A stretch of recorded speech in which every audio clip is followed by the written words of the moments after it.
bien, bonsoir à toutes et à tous. Bienvenue dans cette édition dont voici les titres. Le deuxième congrès ordinaire du parti politique dénommé Mouvement Cœurs Unis s'ouvre ce vendredi à Bangui à travers des actions de grande envergure. Plusieurs militantes et militants se sont fortement mobilisés dans ces assises. Les échos au début de ce journal. Et puis une bonne nouvelle pour la population de Sibut. Bientôt un centre pédagogique régional sera construit dans cette localité.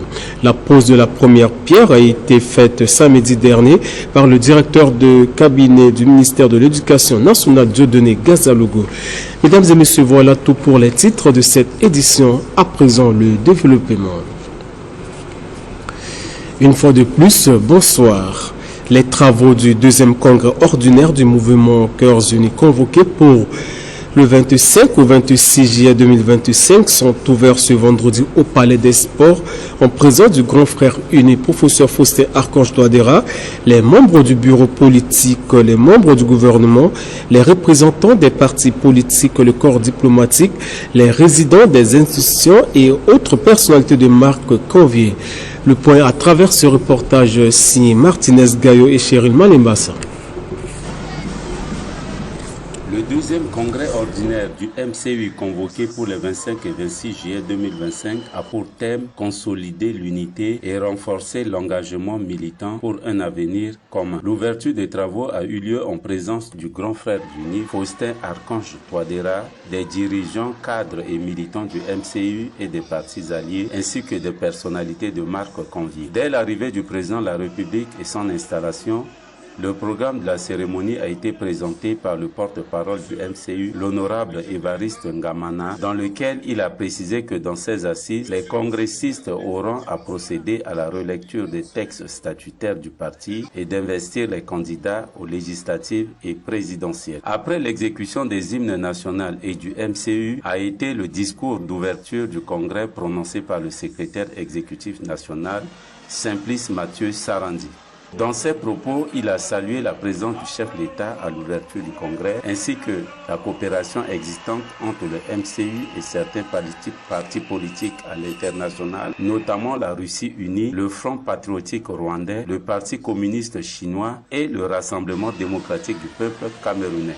Il en a profité de formuler le vœu ardent pour que ce congrès apporte des projets et apports politiques pertinents pour le pays, et de permettre également à l'investiture des candidats du parti aux élections 2025 avec le concours des alliés pour gouverner la République centrafricaine. Suivez les propos du secrétaire exécutif national recueillis à l'issue de ce congrès. J'exhorte tous les militants et toutes les militants du MCU à faire preuve de mobilisation solide, de détermination, pour que notre candidat et à la présidentielle puisse triompher et aux législatives aussi, nos candidats puissent triompher. Mais ça, dans le respect notable des valeurs de la République, portées sur la paix, la tolérance, la réconciliation. Voilà ce qui tient à cœur tous les militantes et militants du MCU aujourd'hui. Prendre part à une compétition à caractère national est quelque chose de normal. Cela s'inscrit dans la dynamique des valeurs démocratiques que nous avons en partage dans notre pays, la République centrafricaine. Quand on s'engage à une compétition, c'est pour gagner. Le MCU demain va investir son candidat à la présidentielle avec espoir qu'il puisse gagner. Le MCU aussi demain va investir ses candidats aux législatives avec espoir qu'ils puissent gagner. Mais je sais qu'ils vont triompher l'un et l'autre. Voilà. Notons que ce congrès prendra fin le 26 juillet 2025.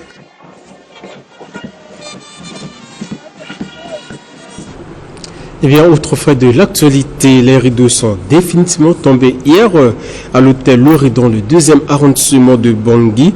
Les travaux de l'atelier de 2 jours relatifs à la validation du projet de loi portant sur la commande publique et les textes organiques de l'Agence de régulation du marché public RMP et de la Direction générale du marché public DGMP.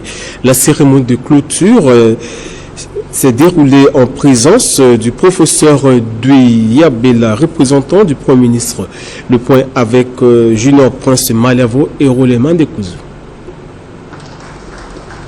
Les participants des travaux de validation du projet de loi portant sur la commande publique et les tests organiques de l'Agence de régulation du marché public RMP et de la Direction générale du marché public DGMP se sont séparés hier avec une note satisfaisante après avoir examiné et validé l'avant-projet de loi relatif en vue de son adoption par l'Assemblée nationale. La cérémonie de clôture de cet atelier s'est déroulée par les mots de remerciement des participants adressés à l'endroit du gouvernement et aux partenaires, suivi de la lecture des recommandations et la validation de l'avant-projet par les participants. Une participante se dit très émue d'avoir pris part à cet atelier. Pour moi, c'est d'approprier les articles qui sont contenus dans ce projet de loi pour nous permettre bien évidemment de contrôler ce qui va se faire à travers les commandes publiques.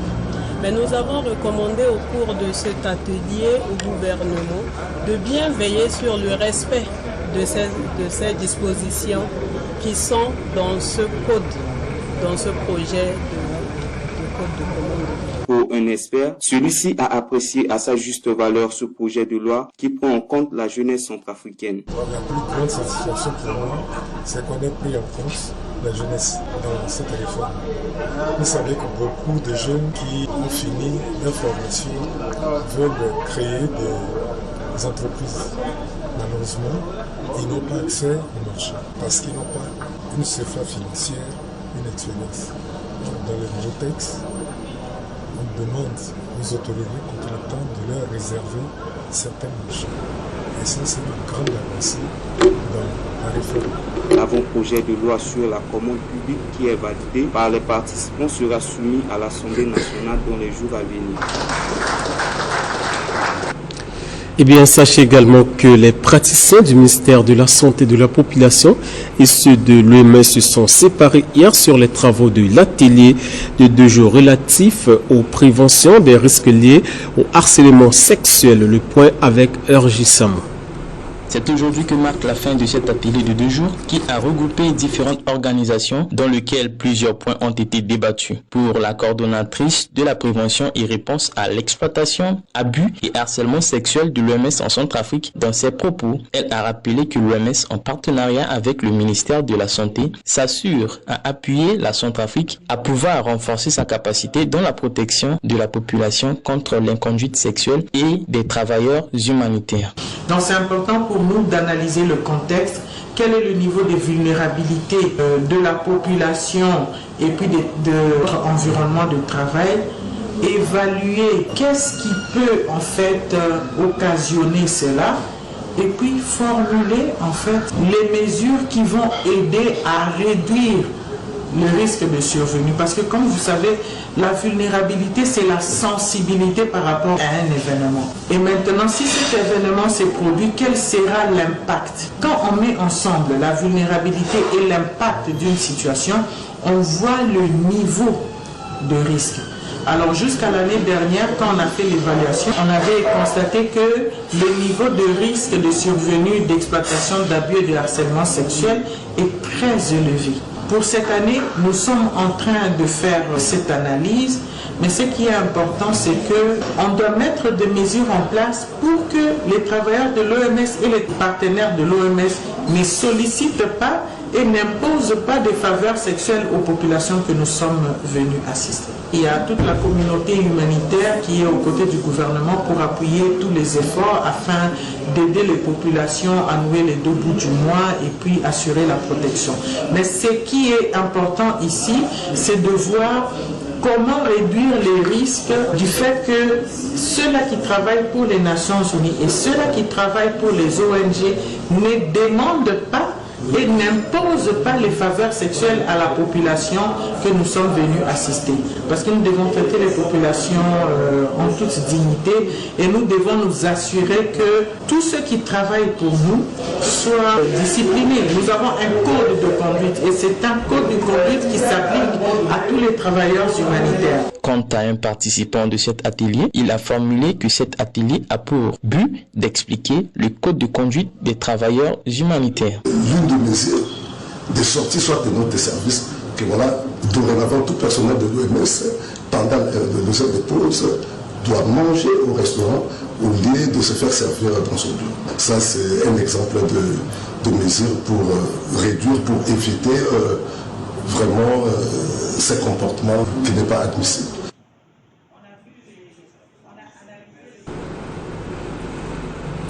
Eh bien, restons toujours dans ce même chapitre pour vous dire que les travaux de formation en radioprotection des personnes compétentes en la matière dans les centres d'imagerie médicale organisés par l'agence de radioprotection en partenariat avec le Médecins sans frontières a pris fin ce vendredi en la salle de conférence du Laboratoire national de biologie clinique et santé publique. La cérémonie de clôture a été présidée par la responsable administrative et financière de l'ARN Sylvrine Grimal-Lupoy à travers ce reportage.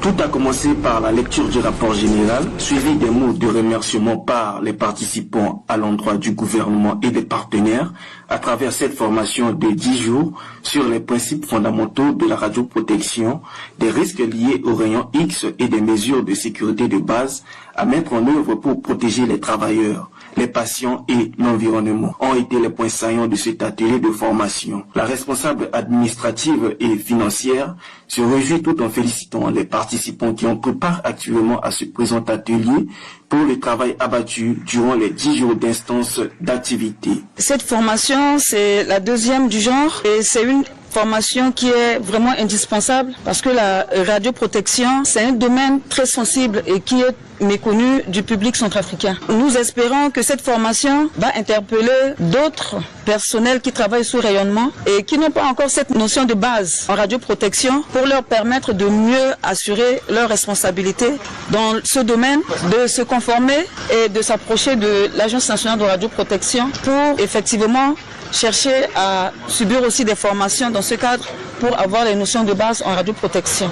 Ce que nous attendons de ces personnes formées en radioprotection, l'applicabilité, l'application des notions de radioprotection, leur protection eux-mêmes, la protection des patients et la protection du public. La directrice dresse ici le bilan de cette formation. Vu le résultat des évaluations, des exercices que nous avons donnés à ces participants, nous avons eu vraiment un résultat satisfaisant. Et pour cela, ils ont appris les fondamentaux de la radioprotection et les effets néfastes des rayonnements ionisants sur la santé. Ils ont aussi appris les mesures de protection contre les dangers des rayonnements.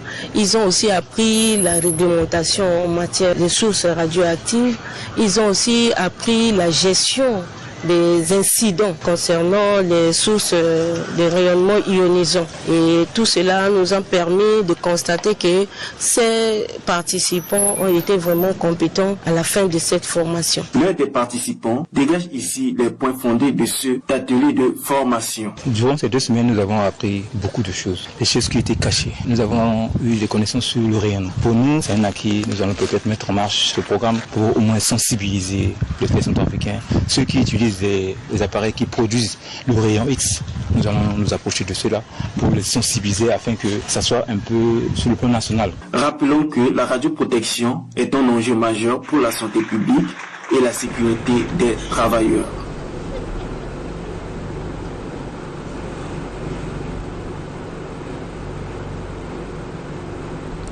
Eh bien, l'actualité nationale toujours, le directeur de cabinet du ministère de la réforme foncière de la ville et de l'habitat, Alexandre Pamphile-Maliombo, a effectué une visite de terrain dans l'ancienne direction régionale de cadastre de Bimbo, délocalisée à Boalé, chef-lieu de la préfecture, chef-lieu de la région de Plateau, j'allais dire le point, à travers ce reportage signé Majorine Gongo.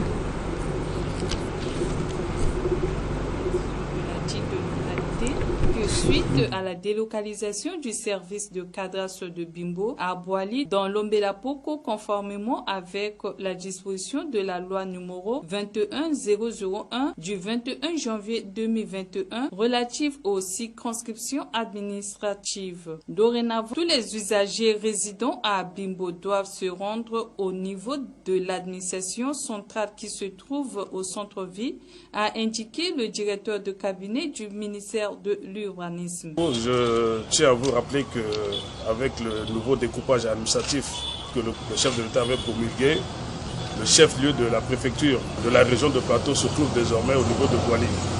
D'où nécessité de transférer la direction régionale numéro 1 qui est ici à Bimbo au niveau du chef-lieu qui se trouve en ce moment à Boali. Donc le département de l'urbanisme est en train de prendre les mesures nécessaires pour le transfert de cette direction régionale au niveau de la ville de Boali. Nous avons déjà construit une direction régionale là-bas à Boali, donc dorénavant, le chef de service de l'Ombela-Poko et le directeur régional doivent regagner leur poste respectif au niveau de Boali. C'est pourquoi nous avons décidé de la fermeture temporaire de la direction régionale qui se trouve ici au niveau de Bimbo pour bien structurer les services. Vous savez, avec le nouveau découpage administratif, la région de Plateau regorge deux préfectures, à savoir la préfecture de l'Ombela-Poko et la préfecture de la Lobaye.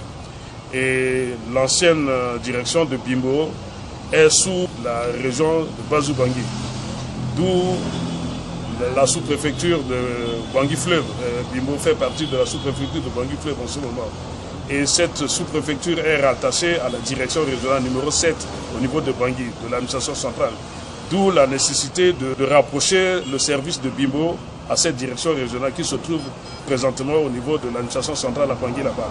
Donc dorénavant, tous les usagers de Bimbo doivent se rendre au niveau de l'administration centrale qui se trouve au centre-ville là-bas pour le suivi de leur dossier. Avec l'inspection centrale et la mission de contrôle qui est venue ici à Bangui, nous allons mettre en place un comité de crise pour faire le suivi de ces dossiers-là. En cas de litige, on va faire revenir à Bangui ces chefs de service ou ces directeurs qui sont aujourd'hui au niveau de Boali. Boali, pour venir à Bangui, je pense que ça fait seulement 95 km. En un jour, on peut leur demander de descendre à Bangui. On va essayer de rassembler tous les dossiers contentieux ou litigieux pour essayer de traiter avec le comité de crise que nous comptons mettre en place au niveau de l'administration centrale là-bas. Eh bien, mesdames et messieurs, avant de boucler la première partie de cette édition, sachez également que le Centre pédagogique régional de Bangui a lancé officiellement ce vendredi la rentrée académique 2025-2026 des élèves enseignants pour parfaire la vision politique du gouvernement à faire l'éducation nationale l'une de ses priorités pour une population bien instruite. Le compte rendu avec Jeanne Bernier-Lacroix.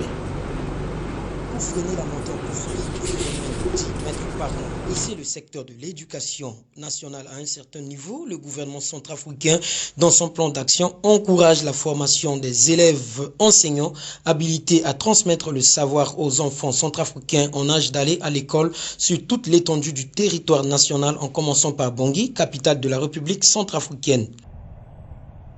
Je suis là pour lancer les activités pédagogiques 2025-2026 pour les enseignants du fondamental 1, 2025-2027 pour les enseignants du préscolaire. Vous savez, le département du ministère de l'Éducation nationale a besoin de former et intégrer 16 000 enseignants d'ici l'an 2029. Et nous sommes en train de mettre en exécution le plan sectoriel 2020-2029. Votre présence ici à cette cérémonie, c'est pour combler le déficit en enseignant dans nos écoles et c'est pour éradiquer le phénomène des maîtres parents, pour que vous puissiez prendre en charge nos enfants dans nos écoles. Et nous comptons sur vous pour former nos enfants. Et vous allez être formés. Formés 9 mois pour ceux du fondamental 1. 2 ans pour ceux du préscolaire. Et vous allez prendre place dans les salles de classe pour dispenser les cours. C'est pour cela, comme l'a dit le directeur tout à l'heure et le secrétaire général, nous comptons sur vous et on ne peut pas évoluer sans l'observation de discipline. Ce qui va caractériser cette formation, ça va être la discipline. Nous allons mettre en application le règlement intérieur. Le règlement intérieur, ça va être appliqué pour tout le monde. Ceux qui vont respecter la règle du jeu, ils vont évoluer ensemble avec nous. Ceux qui ne vont pas respecter la règle du jeu, ils seront purement écartés et ils ne mériteront pas d'être enseignants. Dans son propos liminaire, le représentant de l'inspecteur central insista sur le respect de la hiérarchie en citant comme exemple le règlement intérieur. Car pour cette fois-ci, la rigueur et la discipline doivent être respectées et observées par tous afin d'avoir des meilleurs enseignants et ou instituteurs pour l'éducation des enfants en âge d'aller à l'école, qui sont, du point de vue objectif, les cadres de demain. Cette formation qui, pour le fondamental 1, couvrira les 12 mois de l'année et 2 ans pour la maternelle, s'annonce déjà à grands pas avec une forte mobilisation tant du côté des apprenants que du côté des appreneurs. Eh bien, ainsi s'achève la première partie de cette édition préparée par toute l'équipe rédaction de Télé Centrafrique. Merci à vous de l'avoir suivi. Abordons maintenant la seconde partie de ce journal.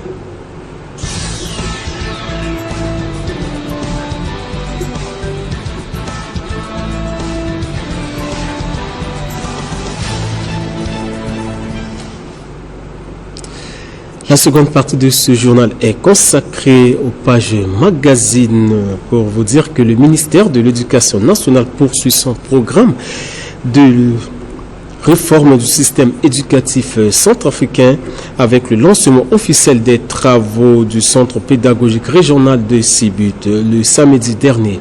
La pose de la première pierre a été faite ce week-end dernier par son directeur de cabinet Dieudonné Gazalogo. Le point à travers ce reportage signé Peggy Caleb et José Kobo. Quant à moi, je vous souhaite une excellente soirée accompagnée de la chaîne de l'unité nationale. Portez-vous bien et à demain.